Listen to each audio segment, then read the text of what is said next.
ನೋಡಿ ಇಲ್ಲಿಂದ ಈ ಬೆಟ್ಟ ಈ ಥರ ಕಾಣಿಸುತ್ತೆ ನೋಡಿ, ಈ ಥರ ಇದೇನು ನೋಡ್ತಿದ್ರೆ ಇದು ತಾಳ್ ಬೆಟ್ಟ ಅಂತ. ಇದು ಇಲ್ಲಿ ಇವಾಗ ಹೋಗೋಕ್ಕೆ ಟೈಮ್ ಇಲ್ಲ, ಹಿಂಗೆ ಹೋಗ್ಬಿಡೋಣ ಇಲ್ಲಿಂದ. ನೋಡಿ ಇಲ್ಲಿಂದ ಸ್ಟಾರ್ಟು ನಡೆಯೋಕ್ಕೆ, ಇಲ್ಲಿಂದ ಹೋಗ್ಬೇಕು ಇವಾಗ. ಬನ್ನಿ ಇಲ್ಲಿಂದ ಸ್ಟಾರ್ಟ್ ಮಾಡೋಣ.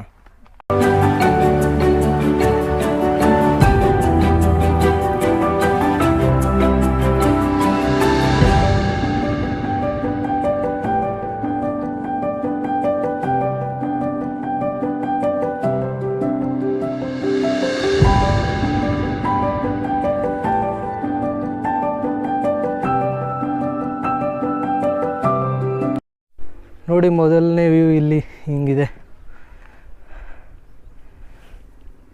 ಇನ್ನೇನು ಮೆಟ್ಲ ಹತ್ರ ಬಂದಿದ್ದೀವಿ.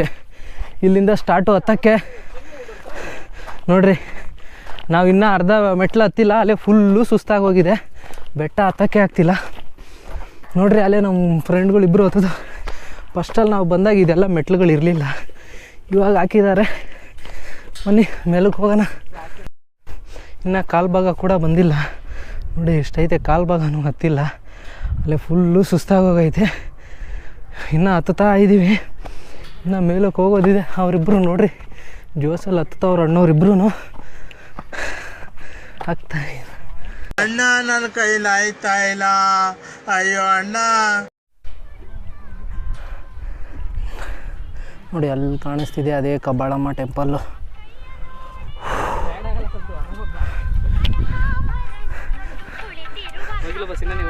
ಮಾಡಿ ಬ್ರೋ, ಹಂಗೆ ಆಗಲ್ಲ ಕಂಟಿನ್ಯೂ ಮಾಡೋಕ್ಕೆ ಆಗುತ್ತೆ. ಅಣ್ಣವ್ರು ನೋಡಿ ಹೆಂಗೆ ಹೋಗ್ತಿದ್ದಾರೆ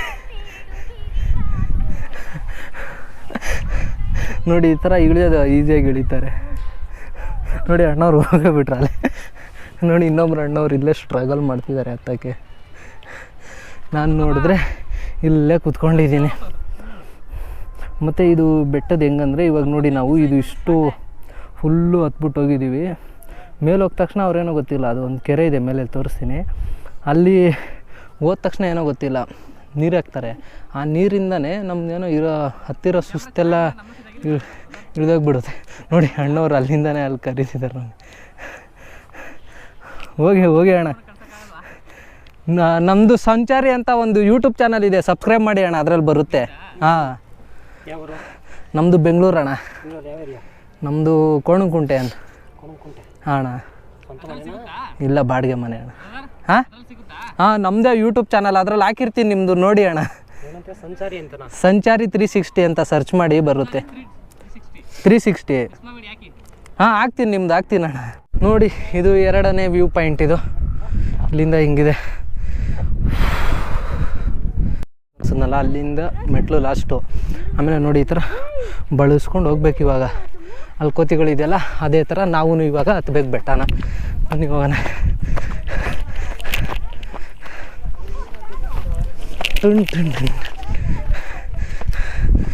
ನೋಡಿ ಇದು ಫಸ್ಟಲ್ಲಿ ಮಾಡಿರೋ ಮೆಟ್ಲಲ್ಲೇ ಹೋಗ್ತಾ ಇದ್ದೀವಿ.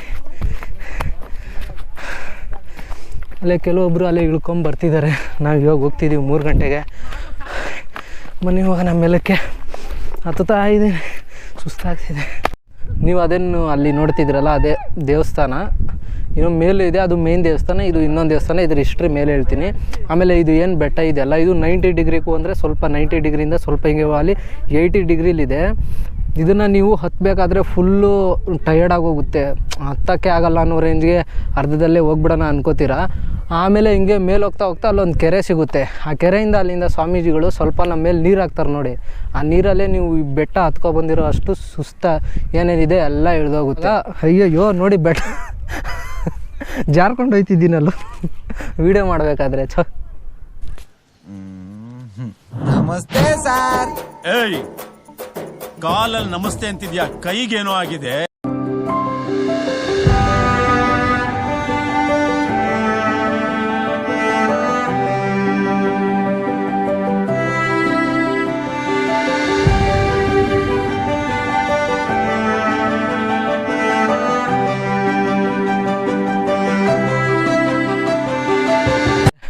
ಇನ್ನೇನು ಇಲ್ಲೇ ಬಂದ್ಬಿಟ್ವಿ. ನಾನು ಸ್ವಲ್ಪ ಮೇಲಕ್ಕೆ ಹೋದರೆ ಇನ್ನೇನು ಬಂದ್ಬಿಡ್ತೀವಿ. ಹತ್ತಿ ಸಾಕಾಗೋಯ್ತು.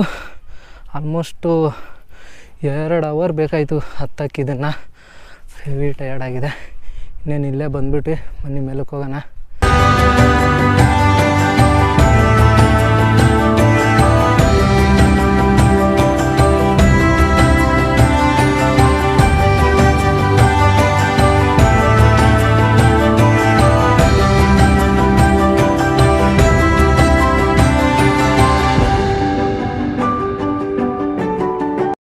ಮೇಲ್ಗಡೆ ನೀರು ಹಾಕ್ತಾರೆ ಮತ್ತು ಇದು ಮಾಡ್ತಾರೆ ಅನ್ನಲ್ಲ, ಇದೇ ನೋಡಿ ಇದು ಕೆರೆ ಥರ. ಇದು ವರ್ಷದ 365 ದಿನವೂ ಹಿಂಗೆ ಇರುತ್ತೆ. ಮತ್ತು ಇದು ನೀರು ಯಾವಾಗಲೂ ಬತ್ತೋಗಲ್ಲ, ಯಾವಾಗಲೂ ಹಿಂಗೆ ಇರುತ್ತೆ. ಮತ್ತು ಇಲ್ಲಿ ಕೆಳಗಡೆಯಲ್ಲಿ ಗುಡಿ ಇದೆಯಲ್ಲ, ಆ ಗುಡಿಗೂ ಕೂಡ ಇದೇ ನೀರಲ್ಲೇ ಅಭಿಷೇಕ ಮಾಡೋದಂತೆ. ನೋಡಿ ಈ ಥರ ಇದೆ ಇದು.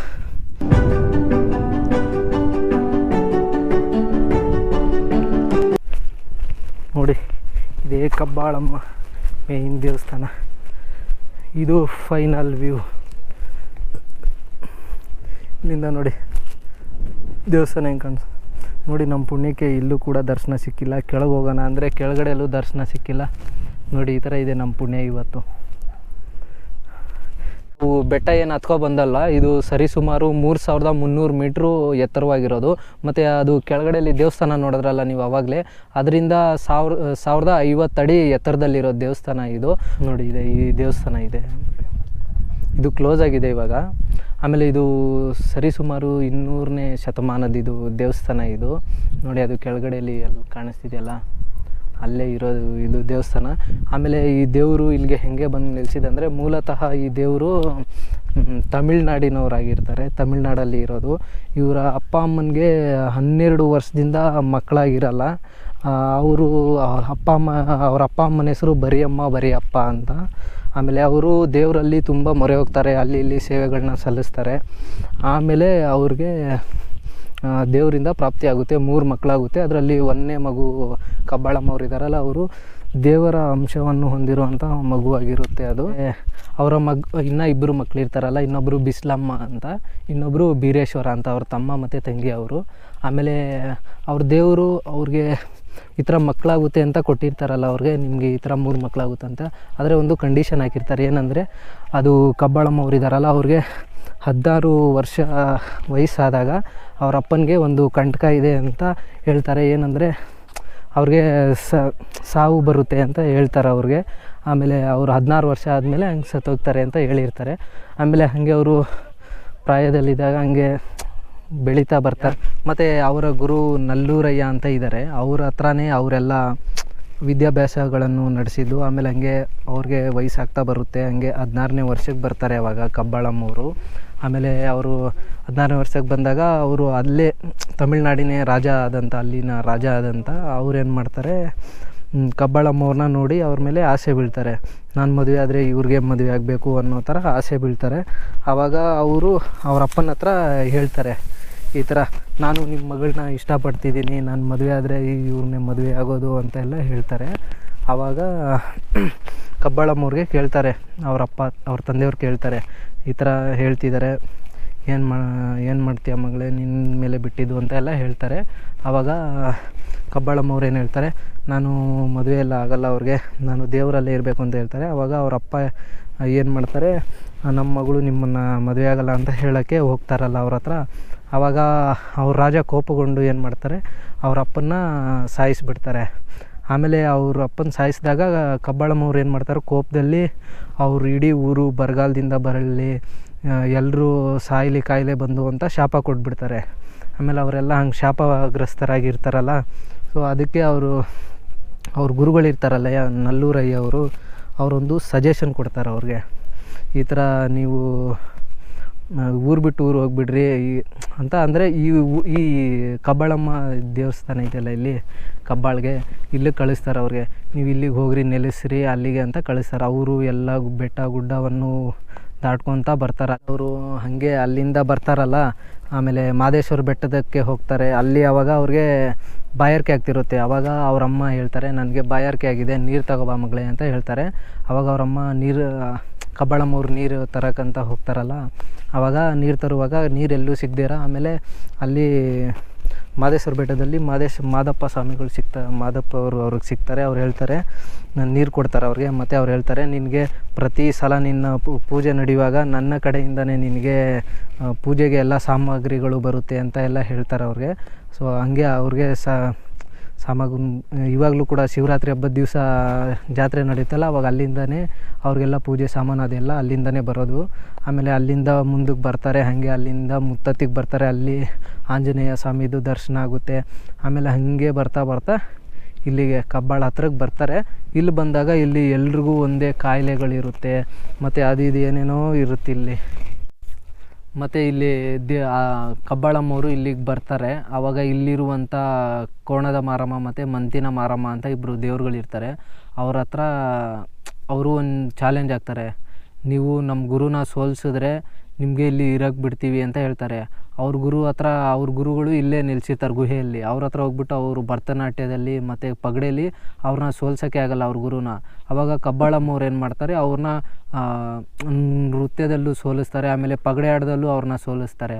ಆವಾಗ ಅವ್ರೇನು ಮಾಡ್ತಾರೆ, ಅವ್ರಾಗಿರೋ ಶಕ್ತಿನೆಲ್ಲ ಕಬ್ಬಾಳಮ್ಮವ್ರಿಗೆ ಧಾರೆ ಎರೆದ್ಬಿಟ್ಟು ಹೋಗಿಬಿಡ್ತಾರೆ.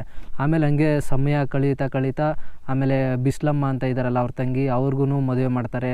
ಅವ್ರ ತಮ್ಮನಿಗೂ ಭೈರವೇಶ್ವರ ಅಂತ ಇರ್ತಾರಲ್ಲ ಅವ್ರಿಗೂ ಮದುವೆ ಮಾಡ್ತಾರೆ. ಆಮೇಲೆ ಒಂದು ದಿವಸ ಏನಾಗುತ್ತೆ, ಕಬ್ಬಾಳಮ್ಮವ್ರಿಗೂ ಮ್ಯಾರೇಜ್ ಆಗುತ್ತೆ. ಅವ್ರಿಗೆ ಮ್ಯಾರೇಜ್ ಆಗಿ ಅವ್ರಿಗೂ ಮಕ್ಕಳು ಮಾಡ್ಕೊಳ್ಳಲ್ಲ ಅವರು. ಆಮೇಲೆ ಒಂದು ದಿವಸ ಕಬ್ಬಾಳಮ್ಮವರು ಬಿಸ್ಲಮ್ಮ ಇದ್ದಾರಲ್ಲ ಅವ್ರ ಮನೆಗೆ ಮಕ್ಕಳು ನೋಡೋಕ್ಕೆ ಅಂತ ಹೋಗ್ತಾರೆ. ನೋಡೋಕೆ ಹೋಗ್ತಾರೆ. ಅವ್ರ ಮಕ್ಕಳನ್ನ ನೋಡೋಕೆ ಹೋದಾಗ ಇವ್ರಿಗೆ ಬಿಸ್ಲಮ್ಮಗೆ ಏನಿದ್ದಾರೆ ಅವ್ರಿಗೆ ಎಲ್ಲ ಅಕ್ಕಪಕ್ಕ ಮನೆಯವ್ರು ಹೇಳ್ಬಿಡ್ತಾರೆ, ನಿಮ್ಮ ಅಕ್ಕನಿಗೆ ಮಕ್ಕಳಾಗಿಲ್ಲ, ಅವರು ಬಂಜೆ, ಅವರು ಮಕ್ಕಳನ್ನ ನೋಡಿದ್ರೆ ನಿಮಗೆ ಸರಿಯಾಗಲ್ಲ ಅಂತ ಎಲ್ಲ ಹೇಳಿರ್ತಾರೆ. ಅದಕ್ಕೆ ಏನು ಮಾಡ್ತಾರೆ, ಅವರ ಬುಟ್ಟಿಗಳಲ್ಲಿ ಅವ್ರ ಮಕ್ಕಳನ್ನೆಲ್ಲ ಮುಚ್ಚಿಕ್ಬಿಟ್ಟಿರ್ತಾರೆ. ಆವಾಗ ಅದೇ ಟೈಮ್ಗೆ ಇವರು ಕಬ್ಬಾಳಮ್ಮವರು ಬರ್ತಾರಲ್ಲ, ಅವರು ತಿಂಡಿ ತಿನಿಸು ಎಲ್ಲ ತೊಗೊಂಬಂದಿರ್ತಾರೆ. ಅವ್ರು ಬಂದ್ಬಿಟ್ಟು ಎಲ್ಲಿ ಮಕ್ಕಳು ಅಂತ ಕೇಳ್ತಾರೆ. ಆವಾಗ ಅವ್ರು ಬಿಸ್ಲಮ್ಮವ್ರು ಏನು ಹೇಳ್ತಾರೆ, ಈ ಥರ ಜಾತ್ರೆಗೆ ಹೋಗ್ಬಿಟ್ಟಿದ್ದಾರೆ, ಗಂಡನೂ ಇಲ್ಲ ಯಾರೂ ಇಲ್ಲ ಅಂತ ಸುಳ್ಳು ಹೇಳ್ಬಿಡ್ತಾರೆ. ಆಮೇಲೆ ಕಬ್ಬಾಳಮ್ಮ ಅವ್ರಿಗೆ ದೈವೀತ ಸಂಭೂತಾರಲ್ವ ಅವ್ರಿಗೆ ಗೊತ್ತಾಗೋಗ್ಬಿಡುತ್ತೆ ಆ ಬುಟ್ಟಿಲಿರೋದು. ಆವಾಗ ಆ ಬುಟ್ಟಿಲಿರೋದೇನು ಅಂತ ಕೇಳ್ತಾರೆ ಅವ್ರು ಬಿಸ್ಲಮ್ಮಗೆ. ಅವರು ಹೇಳ್ತಾರೆ, ಅದರಲ್ಲಿ ನಾವು ಕಲ್ಲಿಕ್ಕಿದ್ದೀವಿ, ಅದೇನಕ್ಕೋ ಪೂಜೆಗಂತ ತಂದಿದ್ವಿ ಅಂತ ಹೇಳ್ತಾರೆ.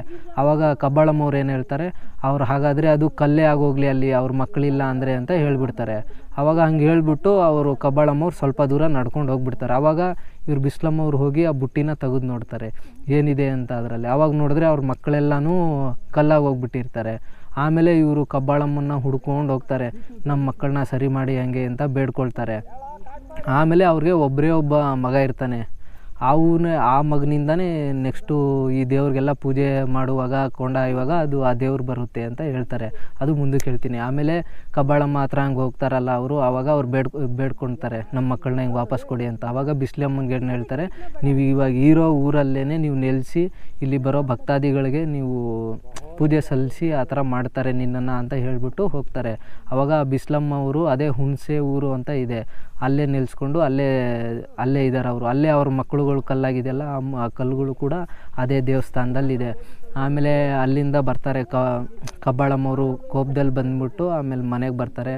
ಅವ್ರ ಗಂಡನಿಗೂ ಸ್ವಲ್ಪ ಕಾಮದ ಆಸೆ ಇರುತ್ತೆ. ಆದ್ದರಿಂದ ಕಬ್ಬಾಳಮ್ಮವ್ರನ್ನ ಮುಟ್ಟಕ್ಕೆ ಬರ್ತಾರೆ. ಅವಾಗ ಕಬ್ಬಾಳಮ್ಮವರು ಕಾಮದ ಆಸೆಯಲ್ಲಿ ಅವ್ರ ಗಂಡ ಬಂದ್ಬಿಟ್ಟು ಕಬ್ಬಾಳಮ್ಮವರು ಪೂಜೆಯಲ್ಲಿದ್ದಾಗ ಅವ್ರ ಮೈನ ಬಂದು ಮುಟ್ಬಿಡ್ತಾರೆ. ಆವಾಗ ಇವನು ನನಗೆ ನೀನು ಬೇಕೇ ಬೇಕು ಅಂತ ಎಲ್ಲ ಹಠ ಹಿಡಿತಾರೆ. ಅವ್ರ ಗಂಡನ ಹೆಸರು ರಂಗಪ್ಪ ಅಂತ ಇರುತ್ತೆ. ಅವ್ರು ಆಮೇಲೆ ಏನು ಮಾಡ್ತಾರೆ, ಕಬ್ಬಾಳಮ್ಮವ್ರನ್ನ ಒಂದು ರೂಮಲ್ಲಿ ತಗೋಗಿ ಕೂಡಾಕ್ಬಿಡ್ತಾರೆ. ಆವಾಗ ಅಲ್ಲಿ ಆಚೆಗಡೆ ಲಿಂಗ ಇರುತ್ತೆ. ನೀನು ಅಷ್ಟೇ ದೇವರಲ್ಲಿ ಭಕ್ತಿ ಇದ್ದರೆ ಈ ಲಿಂಗ ನಿನ್ನ ರೂಮ್ಗೆ ಬರೋ ಥರ ಮಾಡು, ನೀನು ಹೇಳ್ತೀಯೋ ನಾನು ಅದೇ ಥರ ಮಾಡ್ತೀನಿ ಅಂತ ಹೇಳ್ತಾನೆ. ಆವಾಗ ಕಬ್ಬಾಳಮ್ಮ ಒಳಗೋಗಿ ಪೂಜೆ ಎಲ್ಲ ಮಾಡಿ ಪ್ರಾರ್ಥನೆ ಎಲ್ಲ ಮಾಡ್ತಾರೆ. ಆವಾಗ ಆ ಲಿಂಗ ಅಲ್ಲೇ ಹೋಗುತ್ತೆ. ಆವಾಗ ಅವ್ರ ಗಂಡ ಏನು ಮಾಡ್ತಾನೆ, ನಮ್ಮ ಹೆಂಡತಿಗೆ ಈ ಥರ ಇದೆ ಅಂದ್ಬಿಟ್ಟು ಅವ್ರು ಏನು ಮಾಡ್ತಾರೆ, ನೀನು ಹೇಳಿದ್ದು ಹಿಂಗೆ ಆಯಿತು, ನನ್ನ ಪಾಪ ಪ್ರಾಯಶ್ಚಿತ್ತಾಗೆ ನಾನು ಇಡೀ ತೀರ್ಥಯಾತ್ರೆಗೆ ಹೋಗ್ತೀನಿ ಅಂತ ಹೇಳಿ ಅವರು ಅಲ್ಲಿಂದ ಹೋಗಿಬಿಡ್ತಾರೆ. ಆಮೇಲೆ ಕಬ್ಬಾಳಮ್ಮವರು ಮನನೊಂದಿದ್ರಲ್ಲ, ಅವ್ರ ಮಕ್ಕಳುಗಳು ಹಿಂಗಾಗಿದೆ ನಮಗೂ ಅದು ಎಲ್ಲ ಹೀಯಾಳಿಸ್ತಾರೆ ಅಂದ್ಬಿಟ್ಟು ಅವರು ತಮ್ಮ ಪ್ರಾಣನ ಇದು ಮಾಡಲಿ ಐಕ್ಯರಾಗಬೇಕು ಅಂತ ಅನ್ಕೋತಾರೆ. ಆಮೇಲೆ ಎಲ್ಲ ಪೂಜೆ ಪುನಸ್ಕಾರ ಎಲ್ಲ ಮಾಡಿ ಅವರ ಗುರುಗಳು ಬಂದು ಎಲ್ಲ ಪೂಜೆ ಮಾಡಿ ಅವ್ರಿಗೆ ದೇವರಲ್ಲಿ ಐಕ್ಯವಾಗಿ ಹಂಗೆ ಮಾಡ್ತಾರೆ. ಆಮೇಲೆ ಅದೇ ಮಾತು ಅವರ ಗಂಡನಿಗೆ ಕೂಡ ತಿಳಿಯುತ್ತದೆ, ನಮ್ಮ ಹೆಂಡತಿ ಈ ಥರ ತ್ಯಾಗ ಮಾಡ್ತಿದ್ದಾಳೆ ಅಂತ. ಅವರು ಅಲ್ಲಿ ಹೋಗಿರೋರು ಅರ್ಧದಲ್ಲೇ ಬಿಟ್ಟು ಬಂದುಬಿಡ್ತಾರೆ. ಅವ್ರು ಬರೋಷ್ಟರಲ್ಲಿ ಇವರು ದೇವರಲ್ಲಿ ಲೀನರಾಗಿ ಹೋಗಿಬಿಟ್ಟಿರ್ತಾರೆ ಕಬ್ಬಾಳಮ್ಮವರು. ಆವಾಗ ಇವರು ದೇವ್ರಿಗೆ ಕಂಬದ ರಾಯಪ್ಪ ಮತ್ತು ಹೆಬ್ಬೆಟ್ಟು ರಾಯಪ್ಪ ಅನ್ನೋರು ಅಕ್ಕಪಕ್ಕದಲ್ಲಿ ನೆಲೆಸಿ ಒಂದು ದೇವಸ್ಥಾನವನ್ನು ನಿರ್ಮಿಸ್ತಾರೆ. ಹಾಗೆ ಅವ್ರ ತಮ್ಮ ಇರ್ತಾರಲ್ಲ ಭೈರಪ್ಪ ಅನ್ನೋರು, ಅವರು ಕೂಡ ಅದೇ ದೇವಸ್ಥಾನದ ಬಲಭಾಗದಲ್ಲೇ ಕೂಡ ಅವ್ರದ್ದು ದೇವಸ್ಥಾನ ಇದೆ. ಆ ದೇವಸ್ಥಾನ ನಿಮಗೆ ಇಲ್ಲೇ ಸೈಡಲ್ಲಿ ಹಾಕಿರ್ತೀನಿ, ನೋಡ್ಕೊಳ್ಳಿ ಅದು ಮುಂದಿಂದ ಹೆಂಗೆ ಕಾಣಿಸುತ್ತೆ ಅಂತ. ಆಮೇಲೆ ಅವ್ರ ಗಂಡ ಬರ್ತಾನಲ್ಲ, ಅದೇ ಅವರು ಕೊಂಡ ಹಾಯಿಸಿ ಆಮೇಲೆ ಅವ್ರ ಗಂಡನ ಮೇಲೆ ಚೆಲ್ಲಬೇಕು ಅಂತ ಹೇಳ್ತಾರೆ. ಆವಾಗ ಅವ್ರ ಗಂಡ ಕಂಬ ಆಗ್ತಾರೆ ಅಂತ ಹೇಳ್ತಾರೆ. ಈ ಥರ ಈ ದೇವಸ್ಥಾನದ ಹಿಸ್ಟ್ರಿಗಳು ಬಂದಿದೆ. ಇದರಲ್ಲಿ ಏನಾದರೂ ತಪ್ಪುಗಳಿದ್ರೆ ನೀವು ತಿಳಿಸಿ ಕಮೆಂಟ್ ಮಾಡಿ ಹೇಳಿ, ನಾನು ಅದನ್ನು ಸರಿ ತಿದ್ದಿಸ್ಕೋತೀನಿ. ಇದು ಇಷ್ಟು ಈ ದೇವ್ರದಾಗಿತ್ತು. ಮತ್ತು ಈ ದೇವರು ಎಲ್ಲಿ ನಿಲ್ಲಿಸಿರೋದಂದರೆ ಇಲ್ಲೇ ನೋಡಿ,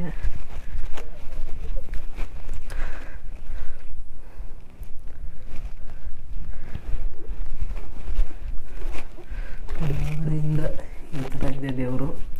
ಕ್ಲೋಸ್ ಮಾಡಿಬಿಟ್ಟಿದ್ದಾರೆ ನೋಡಿ, ಈ ಥರ ಇದೆ ಇಲ್ಲ ಮುಂದೆಯಿಂದ. ಮತ್ತು ಇಷ್ಟು ಈ ದೇವ್ರ ಬಗ್ಗೆ ಆಗಿತ್ತು. ಮತ್ತು ಇದು ದೇವಸ್ಥಾನ ಏನು ನೋಡಿದ್ರಲ್ಲ, ಇಲ್ಲೇ ಕಬ್ಬಾಳಮ್ಮವರು ಫಸ್ಟು ನೆಲೆಸಿದ್ದು. ಆಮೇಲೆ ಭಕ್ತಾದಿಗಳ ಮೇರೆಗೆ ಅವರು ಕೆಳಗಡೆಲಿ ಒಂದು ದೇವಸ್ಥಾನ ಇದೆಯಲ್ಲ ಅಲ್ಲಿಗೆ ಹೋಗಿ ನೆಲೆಸಿದ್ದು. ಆಮೇಲೆ ಅವರು ಅದು ಕೂಡ ಇಲ್ಲಿಂದ ಒಂದೇ ಹೆಜ್ಜೆಯಲ್ಲಿ ಅಲ್ಲಿ ಹೋಗಿ ಅವರು ಹೋಗಿದ್ದಂತೆ ಅಲ್ಲಿಗೆ. ಮತ್ತು ನೀವು ಈ ದೇವ್ರಿಗೆ ಏನು ನೋಡ್ತೀರಲ್ಲ, ಈ ದೇವ್ರಿಗೆ ಬ್ಯಾಲ್ದಣ್ಣೆ ಹೊಡಿತಾರೆ. ಅದು ಬ್ಯಾಲ್ದಣ್ಣೆ ಏನಕ್ಕೆ ಹೊಡಿತಾರೆ ಅಂದರೆ, ಆವಾಗ ಕುರಿ ಕಾಯೋರು ಹೋಗುವಾಗ, ಕುರಿ ಹಸು ಕಾಯೋರು ಹೋದಾಗ ಅವರು ಸಿಂಹ ಹುಲಿಗಳು ಬಂದು ಅದನ್ನು ತಿಂತಿತ್ತಂತೆ. ಅದಕ್ಕೆ ಇವ್ರು ಏನು ಮಾಡಿದ್ದಾರೆ ಅಂದರೆ, ಅಮ್ಮ ನಿಮಗೆ ನಾವು 101 ಬ್ಯಾಲದ ಕಾಯಿ ಹೊಡಿತೀವಿ ಅಂತ ಹರಕೆ ಕಟ್ಕೊಂಡ್ರಂತೆ. ಸೊ ಅವಾಗಿಂದ ಅದು ರೂಢಿಲಿ ಬಂದಿರೋದಂತೆ ಬ್ಯಾಲದ ಕಾಯಿ ಇದ್ರಂಗೆ ಹೊಡೆಯೋದು.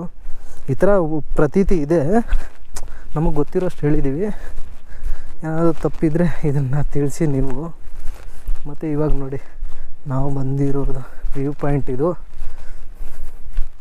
ನೋಡಿ. ಇಲ್ಲಿ ಯಾರೋ ಬೆಂಕಿ ಆಗಿಬಿಟ್ಟವ್ರೆ, ಫುಲ್ಲು ಕಾಡು ಹತ್ಕೊಂಡು ಉರಿತೈತೆ.